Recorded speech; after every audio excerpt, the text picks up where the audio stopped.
आपको सबको नमस्कार। पूरे देश भर में कोरोना बहुत तेज़ी से बढ़ रहा है। दिल्ली में भी पिछले कुछ दिनों से, पिछले 10 से 15 दिन में इतनी तेज़ी से कोरोना बढ़ा है। दिल्ली में ये चौथी वेव है। इसके पहले 3 वेव्स दिल्ली के अंदर आ चुकी है और हम सब दिल्ली वासियों ने मिलके उसका बड़े अच्छे से मुकाबला किया और वो ठीक हो गया। अब ये चौथी वेव आई है जो बेहद ख़तरनाक है, बहुत तेज़ी से बढ़ रहा है। इतना तेज़ी से बढ़ रहा है कि बहुत सारे लोगों की समझ के बाहर है। जैसे कुछ दिन पहले तक, मिड मार्च तक लगभग 200 से भी कम केस प्रतिदिन आने चालू हो गए थे, इतना कम हो गया था। और कल के 24 घंटे की जो रिपोर्ट अभी थोड़ी देर में आज शाम तक पब्लिश होगी, दिल्ली में 10,732 केस पिछले 24 घंटे में आए हैं। 10,732 केस पिछले 24 घंटे में। उसके पिछले 24 घंटे में 7,900 केस आए थे। उसके पिछले 24 घंटे में 8,521 केस आए थे। मतलब आप देखिए कि पिछले 3 दिन के अंदर ही कितनी तेज़ी से बढ़े हैं। पहले 2 दिन लगभग 8 साढ़े 8 हज़ार केस थे और कल 24 घंटे में 10,732 केसेस आए हैं। इसके ऊपर स्थिति बेहद चिंताजनक है, इसमें कोई दो राय नहीं है। लेकिन आपकी सरकार पूरी तरह से स्थिति पे नज़र रखे हुए, मैं स्वयं इसके ऊपर नज़र रखे हुए हूँ और जो भी करने की ज़रूरत है हम वो सब कर रहे हैं, सबका सहयोग ले रहे हैं। इस वक्त हम मोटे मोटे तौर पे 3 स्तर पे काम कर रहे हैं। एक है कि किस तरह से कोरोना को फैलने से रोका जाए। इसमें खास तौर से सरकार अकेले बहुत कुछ नहीं कर पाएगी। दिल्ली वासियों को, आपको सबको इसमें सहयोग देना पड़ेगा। आपने पहले भी बहुत सहयोग दिया, हर बार सहयोग दिया। हर बार जब भी वेव आई, दिल्ली के लोगों ने बढ़ चढ़ के सहयोग दिया, किसी और के लिए नहीं। हमें अपने लिए, अपने स्वास्थ्य के लिए, अपने परिवार के लिए बढ़ चढ़ के कोरोना के सभी प्रोटोकॉल्स फॉलो करने पड़ेंगे। अपनी सेहत अपने हाथ है। अगर हम, अपनी सुरक्षा अपने हाथ है। जो 3 चीज़ें बार बार बोलते हैं, मास्क पहन के रखिए, सोशल डिस्टेंसिंग कीजिए और बार बार हाथ धोते रहिए। इसमें एक चीज़ और ऐड कर लो कि घर से तभी बाहर निकलेंगे जब बहुत ज़रूरी होगा। कुछ दिन की बात है, मुझे पूरी उम्मीद है जैसे पिछली 3 वेव चली गई वैसे ये चौथी वेव भी चली जाएगी। तो अभी फ़िलहाल ज़्यादा से ज़्यादा कोशिश करें कि घर पे ही रहें, घर से बाहर तभी निकलें जब बहुत ज़रूरी हो। हम लॉकडाउन नहीं लगाना चाहते, लेकिन कल सरकार को मजबूरीवश कुछ रिस्ट्रिक्शंस के ऑर्डर किए गए हैं। जैसे बसों में अब 50% लोग बैठ सकेंगे, मेट्रो में 50% की ऑक्यूपेंसी हो सकती है, बार्स रेस्टोरेंट्स के अंदर 50% की ऑक्यूपेंसी, इस तरह से कुछ कई सारे रिस्ट्रिक्शंस कल लगाए गए हैं। आप ही के लिए लगाए गए हैं, आप ही की सेहत के लिए, आपकी सुरक्षा के लिए लगाए गए हैं। आपसे अपील है कि उनको सबको अच्छे से फॉलो करें।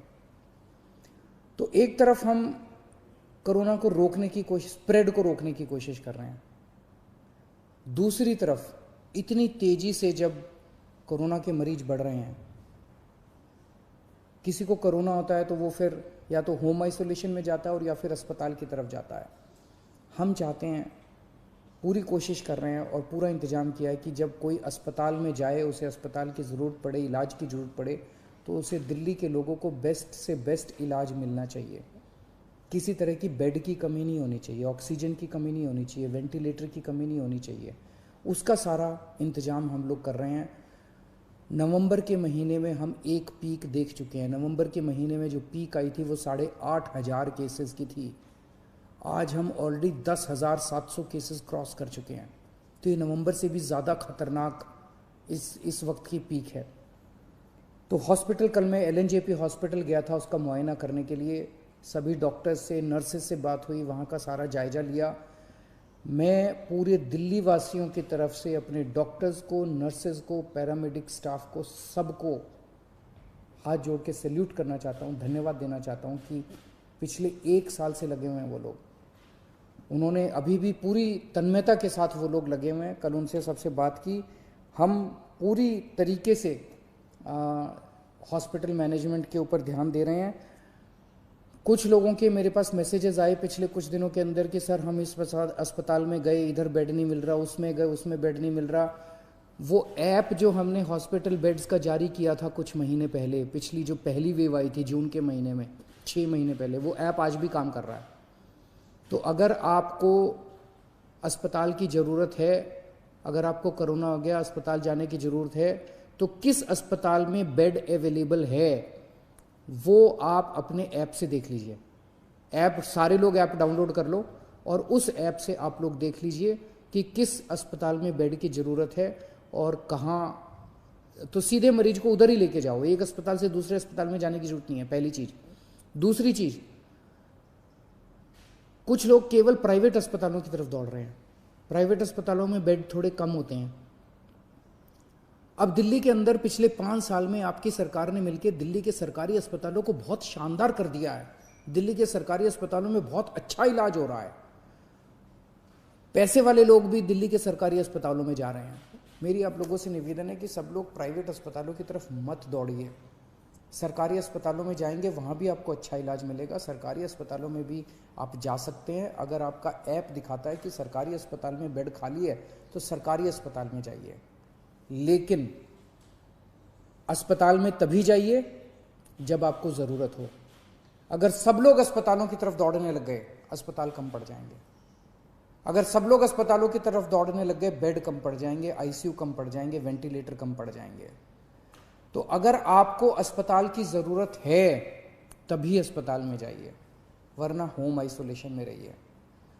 अस्पताल के बेड केवल सीरियस मरीजों के लिए रहने दीजिए। अगर आप एसिम्टोमेटिक हैं, अगर आपको सिंपल सिम्टम्स हैं, ज़्यादा बीमारी नहीं है, और अगर आप अस्पताल चले गए तो आपने एक बेड ऑक्यूपाई कर लिया जबकि आपका घर पे इलाज हो सकता था। और अगर कोई सीरियस मरीज आता है अस्पताल के अंदर, उसको बेड नहीं मिलेगा, उसको बाहर वेट करनी पड़ेगी, उसकी मौत हो सकती है, सीरियस मरीज की मौत हो सकती है, उसको अस्पताल की ज़रूरत है। इसलिए मेरी हाथ जोड़ के सबसे विनती है कि कई लोग मैंने देखा वो कहते हैं जी मैं तो अस्पताल जाके एडमिट हो जाता हूँ, घर में दूसरों का ना हो जाए। घर के अंदर होम आइसोलेशन कीजिए, हमारी टीम आपके घर आएगी, आपको सारा गाइडलाइंस वगैरह सब बता देगी, ऑक्सीमीटर दे के जाएगी, आपको बता देगी कैसे होम आइसोलेशन करना है, आपके साथ हम संपर्क में रहेंगे। दिल्ली के अंदर दुनिया का सबसे बेहतरीन होम आइसोलेशन का प्रोग्राम चल रहा है, उसका फ़ायदा उठाइए आप। तो इसमें आप सब लोगों की मेरे को सहयोग की ज़रूरत है कि जब तक अस्पताल में जाने की ज़रूरत ना हो, अस्पताल मत जाइए। अस्पताल के बेड सीरियस मरीजों के लिए खाली रखिए, ये सबसे ज़रूरी है इस टाइम। अपने को हॉस्पिटल मैनेजमेंट सबसे ज़रूरी है। दुनिया भर के अंदर मैंने देखा है किस तरह से अस्पताल कम पड़ जाते हैं। इतनी तेज़ी से फैलने वाली बीमारी है कि अस्पताल अगर कम पड़ गए तो फिर बड़ी दिक्कत हो जाएगी। मैंने पहले भी कहा था लॉकडाउन के लिए कि लॉकडाउन के पक्ष में मैं नहीं हूँ। मुझे लगता है कि लॉकडाउन कोरोना से जूझने का समाधान नहीं है। लॉकडाउन किसी भी सरकार को तब लगाना चाहिए जब उसकी अस्पतालों की व्यवस्था कोलैप्स कर जाए और उसको ज़रूरत हो कि लॉकडाउन से कोरोना की गति धीमी हो जाती है। अभी अस्पताल की व्यवस्था हमारे कंट्रोल में है, आपका सहयोग चाहिए। अगर आपका सहयोग मिलता रहा और अस्पताल की व्यवस्था काबू में रही, हमें दिल्ली में लॉकडाउन लगाने की ज़रूरत नहीं पड़ेगी। लेकिन अगर अस्पतालों के अंदर बेड्स की कमी होने लगी और अगर अस्पतालों के अंदर बेड्स नहीं मिलने लगे तो कहीं ऐसा ना हो कि दिल्ली में लॉकडाउन लगाना पड़े। हम दिल्ली में लॉकडाउन लगाना नहीं चाहते, आपका सहयोग चाहिए। और तीसरी चीज़, एक हम कर रहे हैं कि स्प्रेड नहीं होना चाहिए, दूसरा हॉस्पिटल मैनेजमेंट, और तीसरा वैक्सीनेशन। आज एक बहुत अजीब विरोधाभास है। कोरोना की दवाई आ गई है, वैक्सीन आ गया है, और उसके बावजूद कोरोना इतनी तेज़ी से फैल रहा है। हमें कोरोना को हराने के लिए कोरोना से ज़्यादा स्पीड पे वैक्सीनेशन करना चाहिए था। जिस तेज़ी से कोरोना फैल रहा है उससे ज़्यादा बड़ी स्पीड से अगर हम वैक्सीनेशन कर देते, हम कोरोना को काबू कर सकते थे। हमारी कोरोना की गति बहुत धीमी है। मैंने केंद्र सरकार से कई बार हाथ जोड़ के निवेदन किया है, केंद्र सरकार को चिट्ठी भी लिखी है, प्रधानमंत्री जी को भी चिट्ठी लिखी है कि ये जितने रिस्ट्रिक्शन लगा रखे हैं वैक्सीनेशन के ऊपर, सब रिस्ट्रिक्शन हटा दीजिए। अभी तो ऐसे ज़रूरत है कि सरकार, हमारी सरकार तैयार है, दिल्ली सरकार तैयार है, हम घर घर जाके कोरोना की वैक्सीन लगाने को तैयार हैं।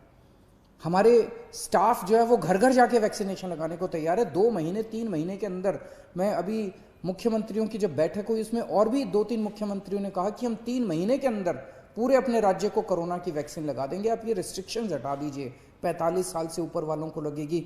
दिल्ली के अंदर जो मेरा डेटा है वो ये दिखाता है कि 65% मरीज दिल्ली के अंदर जो अब कोरोना के आ रहे हैं वो 35 साल से कम उम्र के हैं। तो अगर 65% मरीज 35 साल से कम उम्र के हैं तो कोरोना रुकेगा कैसे? कोरोना की साइकिल कैसे टूटेगी? वो तो तभी टूटेगी ना जब वैक्सीनेशन लगेगा। तो मेरी केंद्र सरकार से निवेदन है, केंद्र सरकार ने बहुत रिस्ट्रिक्शन लगा रखे हैं कि सेंटर नहीं खोल सकते, ज़्यादा सेंटर नहीं खोल सकते, इस उम्र से कम लोगों को नहीं दे सकते। अभी तो हमें लार्ज स्केल के ऊपर, युद्ध स्तर के ऊपर सारी मशीनरी हमें वैक्सीनेशन के ऊपर लगा देनी चाहिए। इससे बड़ा विरोधाभास क्या हो सकता है कि हमारी वैक्सीन आ गई और उसके बावजूद हम कोरोना से लड़ रहे हैं, कोरोना इतना तेजी से फैल रहा है। तो अगर हम कोरोना की वैक्सीनेशन बहुत तेज कर दें तो ये इसका एक समाधान हो सकता है। कुछ लोगों के मन में, जैसे अभी पूरे देश भर से रिपोर्ट आई, एक अस्पताल में 37 डॉक्टर्स जिन लोगों को वैक्सीन लगी थी, दोनों डोज लगी थी, उनको भी कोरोना हो गया। एक और उत्तर प्रदेश से एक अस्पताल से रिपोर्ट आई, एक महाराष्ट्र से एक अस्पताल से, कि कई सारे ऐसे लोग हैं जहाँ पे जिन लोगों ने दोनों डोज ले ली उसके बावजूद भी कोरोना हो रहा है। तो लोग पूछ रहे हैं कि यार ये वैक्सीन लगाने से कोई फ़ायदा है? तो मैंने कई एक्सपर्ट से बात की, कई डॉक्टर से बात की, उन सब का ये कहना है कि वैक्सीन लगाने से आपको सीरियस बीमारी नहीं होती।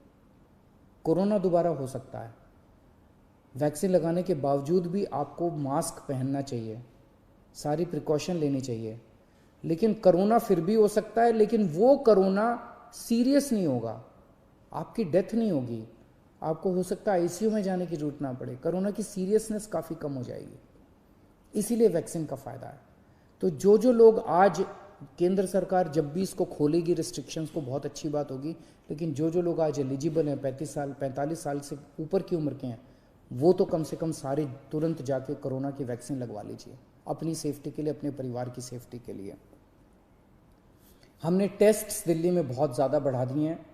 पिछले कुछ दिनों पहले तक 80-85 हज़ार टेस्ट डेली हो रहे थे और पिछले कुछ दिनों से 1,10,000 टेस्ट डेली हो रहे हैं।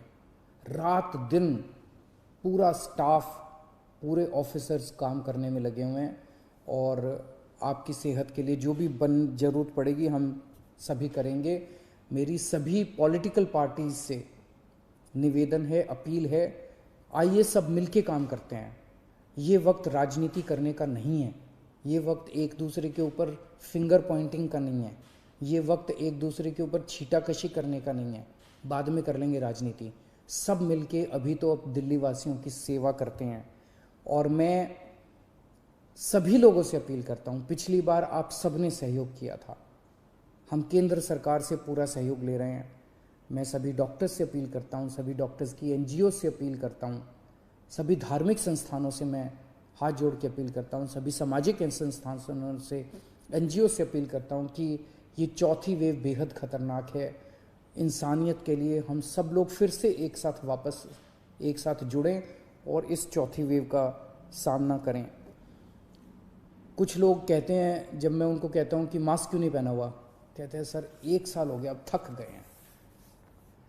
अब ये सोचो, वो डॉक्टर जो 1 साल से, और नर्स और जो पैरामेडिक स्टाफ 1 साल से अस्पताल के अंदर रात दिन 24 घंटे आपका इलाज कर रहा है, वो नहीं थका? वो तो आपसे ज़्यादा थक गया है। अगर वो 24 घंटे पिछले 1 साल से काम कर सकता है, अपनी ज़िंदगी दांव पे लगा के कर सकता है, तो आप कम से कम मास्क तो पहन ही सकते हैं। और ये थकने से तो आप ही की ज़िंदगी खतरे में पड़ती है। ये थकना अलाउड नहीं है अपने लिए।